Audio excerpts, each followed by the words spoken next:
बिस्मिल्लाहिर्रहमानिर्रहीम। अस्सलाम वालेकुम माय यूट्यूब फैमिली, कैसे हैं आप? उम्मीद करते हैं सब खैर वाफियत से होंगे। तो आज मैं बनाने जा रही हूँ पोटे और कलेजी। 1 किलो मैंने पोटे और कलेजी लिए हैं। 2 चम्मच मैंने अदरक लहसुन का पेस्ट लिया है और 1 बड़ा साइज़ प्याज और टमाटर मिर्चें।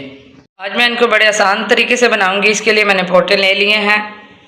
इन्हें मैंने 2 गिलास पोटे अलग कर लिए हैं और कलेजी अलग कर ली है।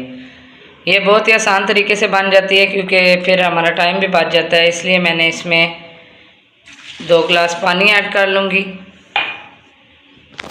और टमाटर मिर्चें जो मैंने वॉश करके रखी हैं वो डाल लेंगे और इसी में अदरक लहसुन का पेस्ट ऐड कर लेंगे।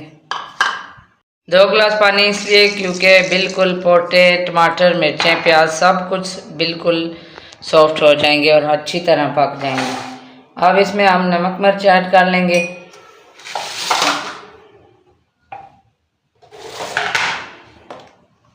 इसके लिए मैंने 1.5 चम्मच मिर्चें ले लूँगी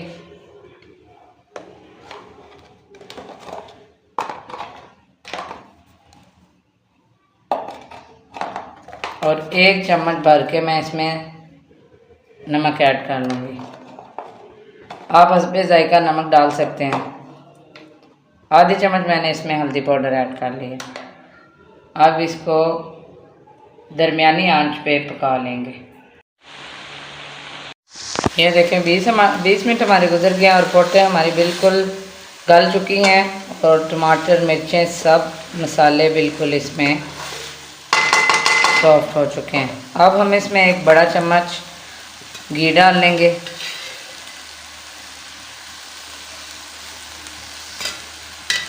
अब हम कलेजी ऐड करके और दोनों को अच्छी तरह भून लेंगे।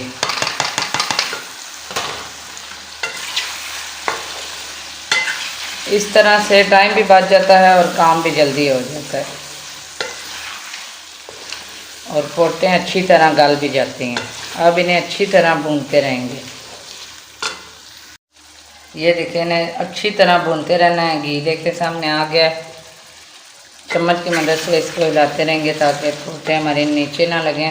तो इसे अच्छी तरह इस तरह भूनते रहेंगे जब तक कि इसकी स्मेल ख़त्म ना हो जाए। पोटे कलेजी हमारी बनकर बिल्कुल रेडी हो चुकी हैं। ये देख सकते हैं आप कितनी अच्छी लुक आई है। इससे पोटे कलेजी बहुत अच्छी बनती है और टाइम भी बच जाता है और मसाला भी बहुत अच्छी तरह बनता है। ये देख सकते हैं आप, कोई प्याज नज़र नहीं आ रहा, कोई टमाटर, अदरक कुछ भी नज़र नहीं आ रहा। ये बहुत अच्छी तरह मसाला हमारा बन जाता है। तो आप इस तरह बना के ज़रूर ट्राई करें। टाइम की भी बचत है और खाना भी अच्छा बन जाएगा। अगर आप मेरे चैनल पर नए हैं तो प्लीज़ मेरे चैनल को लाइक, सब्सक्राइब और शेयर करें और वीडियो अच्छी लगी तो अच्छे कमेंट करें। दुआओं में याद रखिएगा। अपना बहुत सारा ख्याल रखिएगा। अल्लाह हाफिज़।